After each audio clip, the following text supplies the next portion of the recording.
What happens when a CEO goes undercover as security, only to watch one of his own foremen ignore a crying customer right in front of him? Parker Daniels leaned against the hood of his rented sedan, zipped up his oversized bomber jacket, and glanced toward the towering warehouse entrance.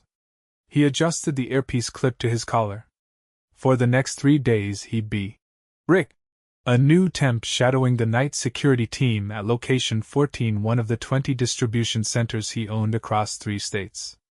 He bought the company 8 years ago from a retiring logistics vet. Since then, it had grown fast. Too fast, maybe? Parker used to know every manager by name. Now, he only recognized a few at the district level. Most of the warehouse staff had never seen his face. That was by design. He stayed out of the public eye and rarely visited locations without notice. But lately, something felt off. He'd been hearing too many mixed reports, some glowing, others not. Warehouse 14 had no formal complaints, but productivity had dipped. Turnover was up. A few customer reviews mentioned delays and cold interactions. Nothing serious, but enough to make Parker curious. He decided to go in blind. The temp agency got him in with a fake resume, and the district manager, a guy named Lyle, had no idea who he really was. The local staff? Not a clue. Parker had gained weight since his last PR photo, shaved his beard, wore thick glasses, and leaned into a mild limp. No one suspected a thing. A tall woman in a reflective vest approached. "You Rick?" "Yeah." Parker nodded. "Day 1. I'm Olivia Jansen, night manager," she said without a smile. "You'll be shadowing Marvin in security. Just observe for now, don't touch the monitors, don't unlock anything." "Got it?" "Got it." She turned and walked fast. Parker followed. Inside, the warehouse buzzed with low hums, forklifts, conveyor belts, the occasional barked instruction. It ran 24 hours. And the night crew was already 2 hours deep into their shift. Marvin, the guy he'd be shadowing, was a short, wiry man with a thick Boston accent and a habit of tapping his pen against the desk every few seconds. "You're the new guy?" Marvin asked without looking up. "Yeah. Rick. Don't get in the way." Parker nodded and kept quiet. He stood beside Marvin as he monitored camera feeds from the front entrance, loading bays, and employee lounge. The job was mostly eyes and ears, report anything out of the ordinary, keep the peace if tensions rose, and support the floor manager if needed. An hour later, Parker noticed something that made his stomach twist. A woman stood just outside the front office, near the check-in counter. She looked to be in her early 40s, shaking slightly, wiping her nose with her sleeve. Her eyes were red. She held a small package in both hands, rocking on her heels like she wasn't sure what to do. She wasn't an employee, probably a customer picking up a delayed order. She stepped forward and spoke to someone behind the counter, a stocky man in a neon orange vest. He looked at her, said something short, then turned his back. Parker leaned closer to the monitor. "Who's that?" "Foreman," Marvin said. "Name's Chuck." "Why?" "She looks upset." Marvin squinted. "Yeah, well, can't fix everyone's problems. She's probably just mad about shipping times or something." Parker narrowed his eyes. "She's crying." Marvin shrugged, still tapping his pen. Chuck walked away from the woman without another word. She stood there, shoulders hunched, staring after him like she didn't believe what just happened. Then she sat down on the bench near the wall and pulled her hood over her head. Parker's jaw tightened. Why didn't he help her? "Not our job," Marvin said. "Security don't interfere with customer stuff. That's on the floor guys." Parker took a breath. "She's still a human being." Marvin finally looked up. "You're new. Don't get involved unless you're told to." Parker stepped back and walked out without saying a word. He found Olivia organizing paperwork near the back dock. "Hey, that woman up front. She looked really upset. Chuck just walked off on her. She been helped?" Olivia didn't even look up. "Not our problem." If it's a pickup issue, she's gotta call customer service. She's here in person. Olivia sighed. Look, Rick. We're short 4 drivers this week. Lost 2 loaders. Everyone's stretched thin. If she didn't follow protocol, she can wait. Parker turned and walked off, blood pulsing in his ears. He didn't say anything else that night. Just watched. Observed. But he didn't forget the woman's face. Or how Chuck ignored her like she didn't matter. And he definitely didn't forget what Marvin said next, when Parker returned to the security desk. You'll get used to it, Marvin muttered without looking away from the screen. They always cry. Then they leave. Parker sat down slowly, fists clenched under the desk. No, he thought. No one should ever have to get used to that. By the second night, the cold in the warehouse felt sharper not from the air, but from the way people moved around each other.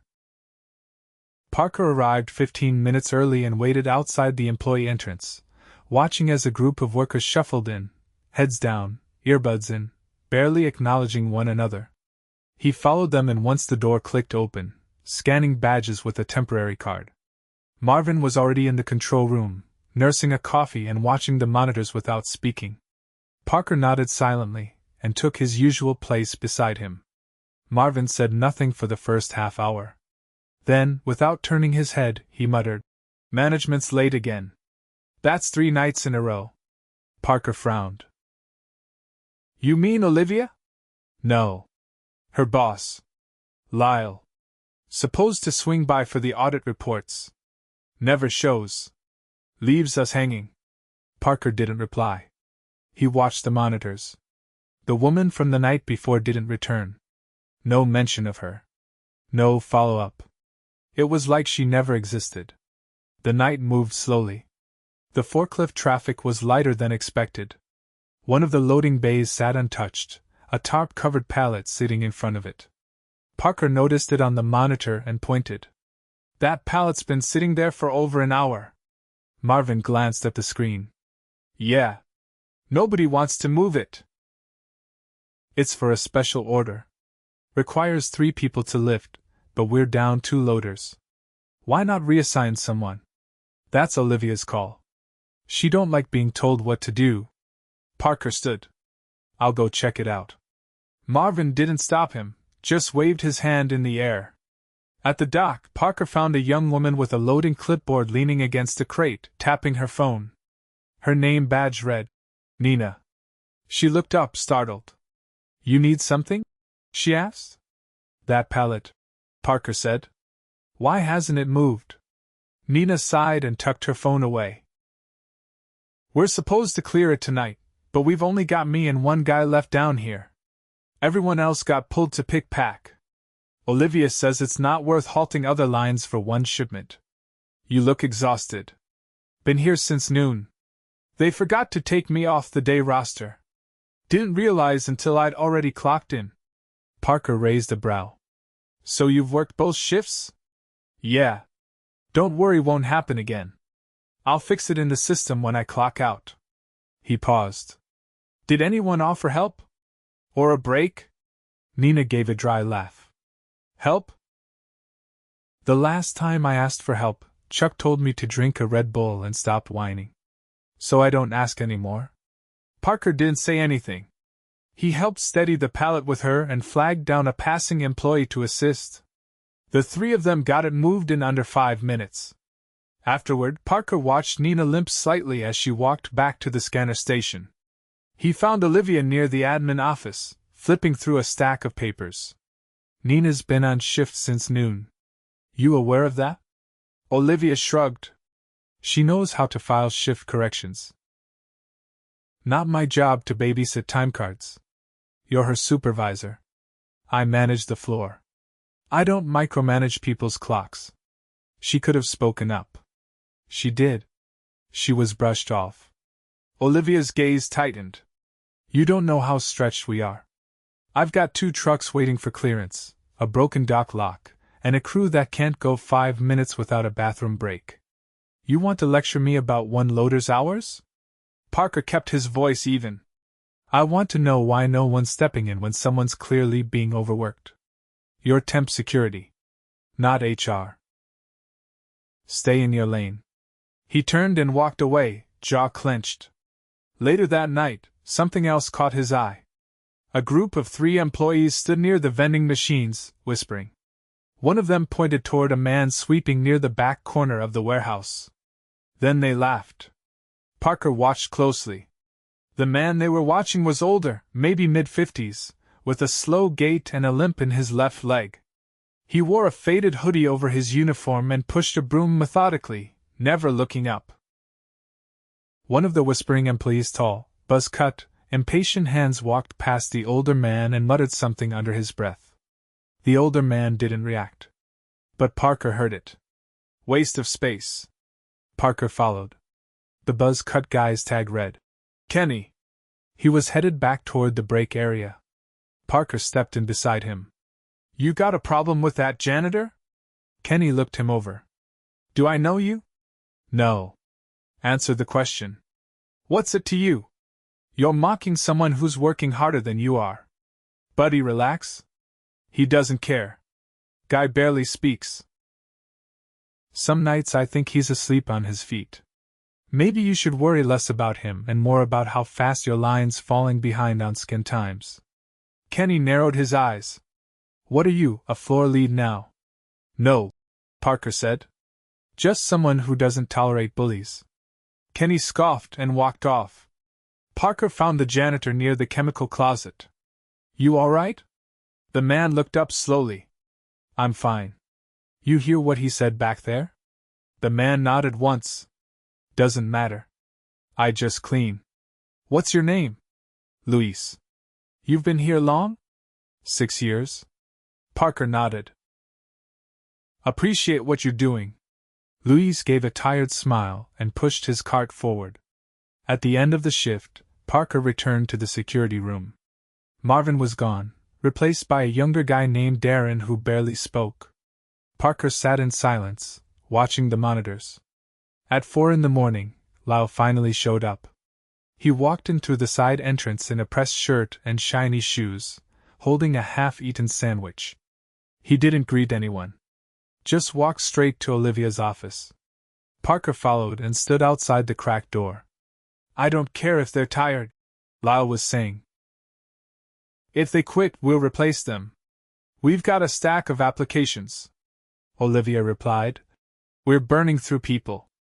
The loaders are talking about walking. So let them. You're paid to keep the line moving. Not to hold hands. Parker stepped inside. Something wrong? Lyle asked, startled. I'd like a word, Parker said. Lyle looked him over. Who are you? Parker pulled the temporary badge off his jacket and placed it on the desk. I'm Parker Daniels. I own this company. Olivia's face drained of color. Lyle just stared, mouth half open. I've spent the last 2 nights watching how this place runs. And I'm disgusted. Sir, if you... Lyle began. No. You don't talk. Not yet. He turned to Olivia. You let your team run double shifts without checking schedules. You ignore people standing in distress. You let someone be publicly degraded by a coworker and said nothing. Olivia didn't speak. Parker turned back to Lyle. And you? You show up at 4 a.m. and call your people disposable. You think that's leadership? Lyle tried again. We're under pressure. Quotas are. You're fired. Now. Lyle's jaw dropped. What? You heard me. Hand in your badge. You're done. He looked at Olivia. You've got 1 week to clean up your management style. You start treating people like numbers, and you'll be gone too. Parker left the office without waiting for a reply. Outside, the sun was just beginning to rise. He found Nina sitting on a crate, sipping a bottle of water. Go home, he said softly. I've already corrected your hours. You're getting paid for both shifts. And starting next week, you're on a predictable schedule. No more double shifts. She blinked, confused. Why? Because nobody should have to beg to be treated like a person. She nodded slowly, still processing. Parker walked away, phone in hand. He had a long list of names to call. Not to punish but to promote. Nina. Luis. Even the quiet worker who helped move the pallet without being asked. They were the heartbeat of the company. And he wouldn't let anyone forget it again. Parker arrived half an hour before shift change. The parking lot was empty except for a few early drivers standing in the cold, sipping gas station coffee and tugging their jackets tight. He sat in his car a moment longer than usual, watching the warehouse lights buzz on one by one through the dark. Inside, the mood had shifted. Not dramatically but enough. Employees moved with a little more awareness. Conversations were hushed, eyes more alert. Word hadn't officially spread, but something was different. The warehouse could feel it. He entered through the side security door and signed in under his temporary alias one last time. Darren, now manning the cameras full-time after Marvin's sudden reassignment, glanced up. "You're early. I don't sleep much." Darren nodded and turned back to the monitors. "Lot of folks on edge. Heard Lyle's out. Olivia's been in her office since before midnight. Doors haven't opened once." Parker scanned the camera feeds. Luis was already sweeping near the east loading dock, headphones in, head down. Nina hadn't clocked in yet. Kenny, the buzz-cut worker, hadn't shown. Parker didn't ask. He left the security room and crossed the warehouse floor, stopping near the conveyor belts. A crew of pickers were running behind two scanners down, one of the conveyor lanes jammed with mis-outed boxes. A short man in a green hoodie was trying to clear the belt with a metal pole while another worker shouted SKU numbers from the other end. "Need a hand?" Parker asked. The guy in the hoodie looked up. "You know how to clear rollers? I can follow instructions." They worked together in silence for 5 minutes, clearing the blockage and resetting the belt. The man gave a quick nod. "Name's Shill. Rick." Shill wiped his hands. "You new?" "Just helping out." "You don't talk like the other temps." Parker gave a half smile. "I listen more than I talk." Shill gestured toward the control panel. "This thing shorts out twice a week. We've flagged it 6 times. Nothing gets done. You tell management?" Shill looked over his shoulder. "You think they care? We're numbers. If it doesn't hit the dashboard, no one moves." Before Parker could respond, Olivia's voice came through the intercom. Her tone was clipped, tired. "Break in 15. All line leads, report to the office now." Shill shook his head. "That's new." Parker headed toward the break room. Nina was just arriving, backpack slung over one shoulder, hair tied back, eyes heavy. "You shouldn't be here," Parker said. "I picked up a half shift. Voluntary. Just wanted to keep things moving." He nodded. "How are the others handling the change?" She pulled a protein bar from her bag. "Some are hopeful. Most are just confused. People don't trust fast changes. Not here." A loud thud echoed from the receiving bay, followed by shouting. Parker turned and hurried toward the noise. In the far corner, near Base 6, 2 delivery drivers stood toe to toe. One was red-faced and yelling. The other, a younger man in a reflective vest, was gripping his clipboard so tightly his knuckles had gone white. "You think I'm gonna wait while you screw around with your scanner?" the older driver barked. "I've been on the road for 12 hours. I'm just trying to verify the load sheet," the younger man said, voice low. "Don't get smart with me. I've been doing this since before you were born." Parker stepped between them. "Hey!" Both turned. "This isn't how we solve things." The older driver jabbed a finger toward the younger one. "He's holding me up. I've got 3 more stops." "Then you should know better than to blow up on the dock," Parker said calmly. "Step outside. Take a walk. Come back when you're calm." The man looked like he might erupt again, but something in Parker's expression made him pause. He turned and stormed off. Parker looked at the younger worker. "What's your name?" "Jay." "You all right?" Jay nodded, swallowing hard. He's like that every time. No one ever says anything. You did the right thing. You stayed calm. Jay looked surprised. Thanks. Parker left him to finish the check-in and walked back toward the floor. Olivia was standing near the overhead board, arms crossed, watching the pickers scramble to reset after the break notice. You called the line leads in? She didn't look at him. I did. They pushed back. Said they didn't have time. I told them to make time. You think that helps morale? I think we're bleeding efficiency. Parker studied her. You're still managing like someone's watching a dashboard, not a team. She turned slowly. I didn't ask for a lecture. I'm not giving one. I'm offering you a choice. You can keep managing numbers and watch this place collapse, or you can start leading people. She hesitated. For the first time, something flickered behind her eyes, uncertainty, maybe even guilt. What would you do? She asked quietly. I'd start by asking what they need. Not telling them what they're doing wrong. She didn't answer. Just walked toward the office. A few hours passed. The rhythm of the warehouse didn't change overnight, but people were glancing up more often, watching. Parker made his way back to the janitor's closet. Louise was organizing supplies, carefully placing bottles in a plastic bin. Taking a break? Parker asked. Louise nodded. Fewer spills tonight. Makes it easier. You ever think about doing something else here? Louise blinked. Like what? Shift supervisor. You know this place better than most. You've got eyes everywhere. You know who's working and who's hiding. Louise looked down. No one's ever asked? I'm asking. A long pause. Then a small nod. Back in the security room, Darren was watching the East Chem feed. Got something odd? Parker leaned in. It was Kenny finally arrived, nearly 4 hours late. He wasn't working. He was slouched behind a stack of crates, phone in hand, sipping from a soda bottle. Is he even scheduled? Parker asked. Darren clicked through the log. He clocked in 5 minutes ago. No shift assigned. Looks like he forced a punch. Parker walked straight to the crate stack. Kenny didn't hear him approach. You're 4 hours late. Kenny looked up, startled. Was stuck in traffic.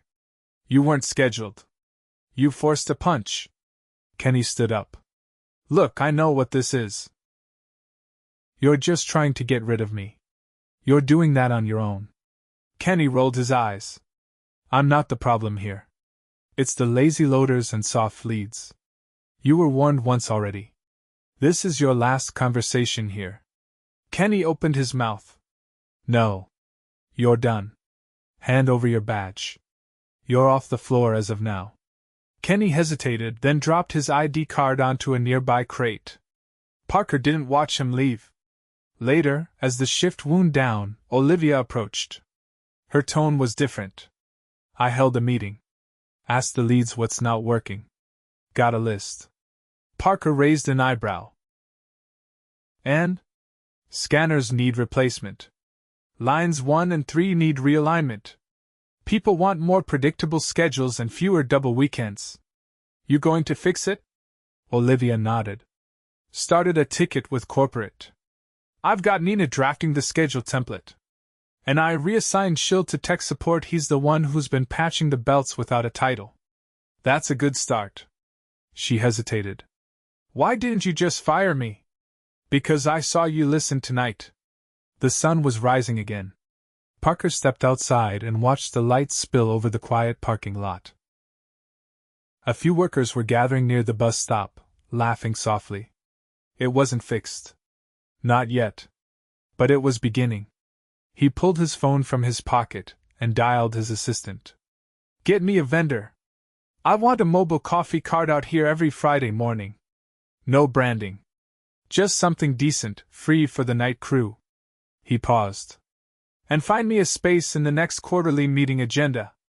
I've got something I need the executive team to hear. He hung up and looked back at the warehouse. 1 building. 4 nights. But the lesson was clear. You can't lead what you refuse to see.